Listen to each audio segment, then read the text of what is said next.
Alright, it's time everybody. Now that I reviewed and seen all 6 Terminator movies, it's time to rank these bad boys from worst to best. You know how it goes. I'm not going to speak too long about these because I already have 12, 13-minute reviews for every single one of them. You can go check them out right now if you wish to. So, just a quick little few things, bullet points of things I like and don't like about each one as we go through this list. So, starting at the bottom, what is my least favorite? And keep in mind, I like all of them.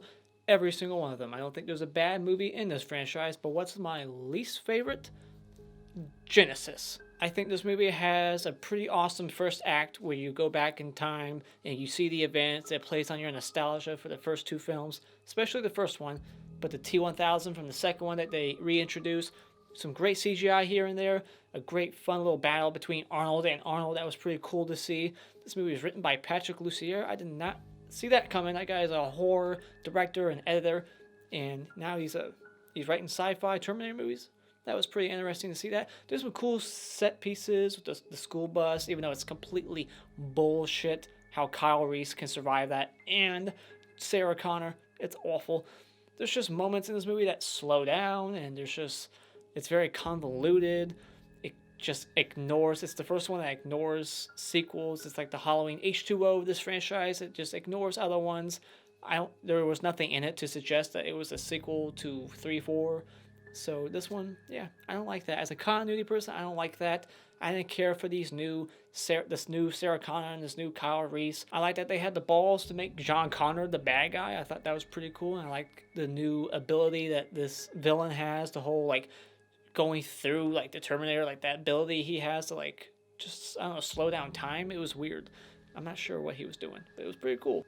I didn't care for the Terminator having these emotions. This is the only one that really gives Arnold emotions until part 6. But other than that, yeah, okay movie. Just not the best of the bunch. Not to me, anyway. So moving on to number 5. Number 5 goes to, drumroll, Dark Fate. This movie, just like the other one, plays with your nostalgia. They open up with the tape from part 2. Once again, this is ignoring sequels, yada yada yada. And they have that tape. I thought that was pretty cool. And the CGI, the Asian effect that made Sarah Connor look like she did in part 2, that was pretty awesome. John Connor, all that stuff was great. There's just logic issues with this because, you know, they didn't think they were going to make a sequel after part 2. So that whole sacrifice of like the Terminator, like I'm the last chip.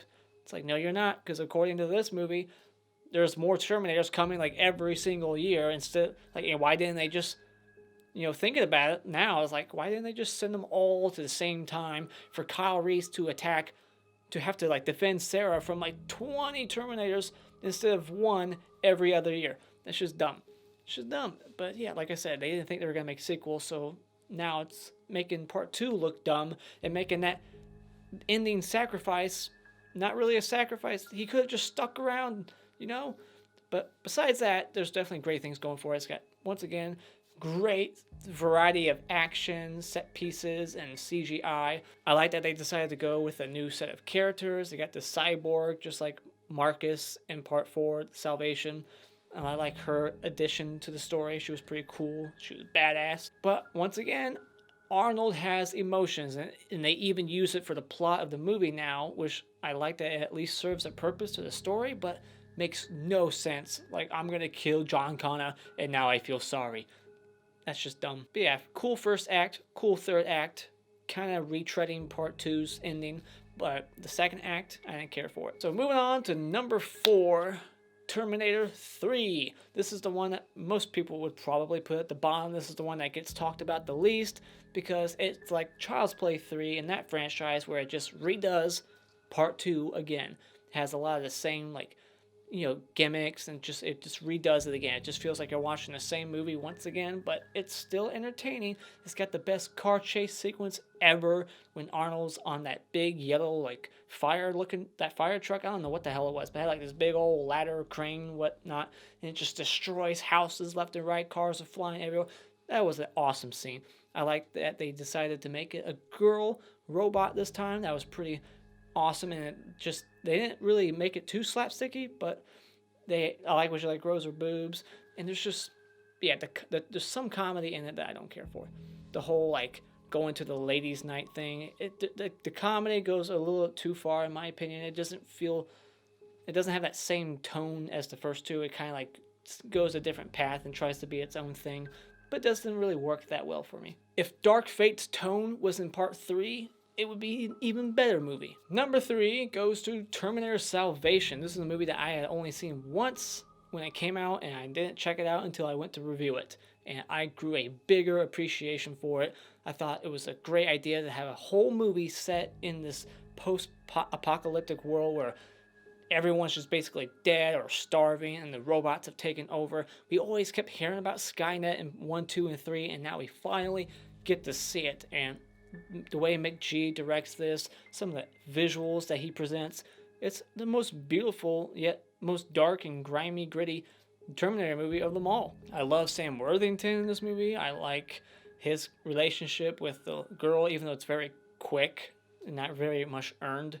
I just like his character and the emotion that he goes through, like not thinking he's a robot, but then realizing he is.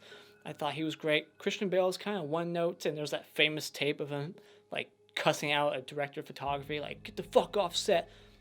But yeah, I don't care for his version of John Connor at all. I like the new like robots that they present, like the piranha fish looking robots and the giant like Pacific Rim looking robots, the War of the World looking ones that capture people. And we get to see these little concentration like camps that we've been hearing about since part 1 with the barcode wrists and shit.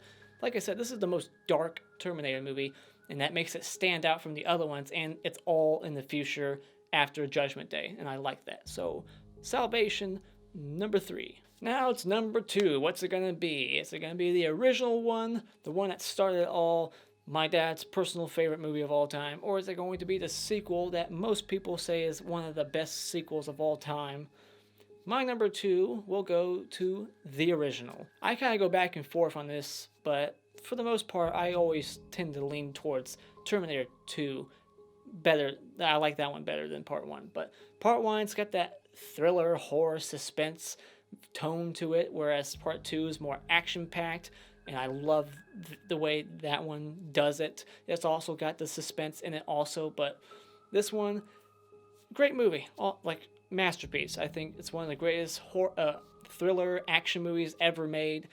It's got some dated effects here and there, some stop motion, the robot Terminator at the end, like the way they did that. Yeah, there's some Asian here, but overall a very creative, unique movie for the time, and just masterfully directed by James Cameron, like part 2. There's not too many bad things to say about it other than a weird convoluted story about how this guy had to go back in time to create someone who already existed in his timeline in the future.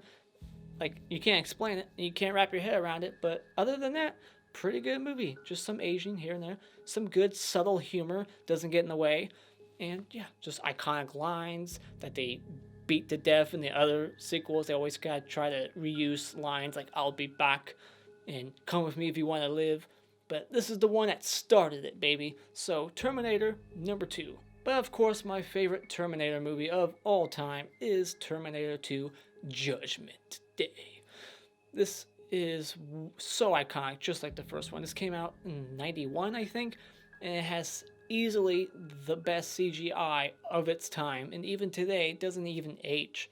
It's amazing. Like, they had to wait so long to make this sequel for the technology to get to a level so that this film could exist. If they made this in like 86 or 7 after part 1, it wouldn't look the same at all. Just so much going on in this movie. There's so much just character development between this John Connor and the Terminator, the relationship. He's still a Terminator. It's not like he's feeling things for John like he does in Genesis and Dark Fate. Not that shit. In this one, he's still a robot, but he's just learning how to, say things that John Connor wants him to say, like "Hasta la vista." Just their chemistry together is amazing. There's some horror-like scenes in this movie. The whole, like, piercing the guy's face and stabbing the guy through the milk jug. It's, like, subtle comedy there, too. But just so many iconic things about this movie. I love that Sarah Connor becomes the badass that she is later on in Dark Fate. But it starts here. Just her doing, like, pull-ups on the upside-down, like, bunk bed. Just so many great moments in this movie. So much action in it. It's a 2.5-hour movie if you watch the director's cut, and it flies by because you're entertained the whole time. There's not like a dry moment in it. But yeah, I could go on and on about this movie. I just love it. I love the villain, the whole liquid thing. He's like very small compared to Arnold, but yet he's still a menacing foe and an equal, if not greater match than Arnold, who looks like you could snap him like a twig. But his liquid upgraded power, yeah, he is a force to be reckoned with. Just a great movie. Love it, and that's why it's my number one.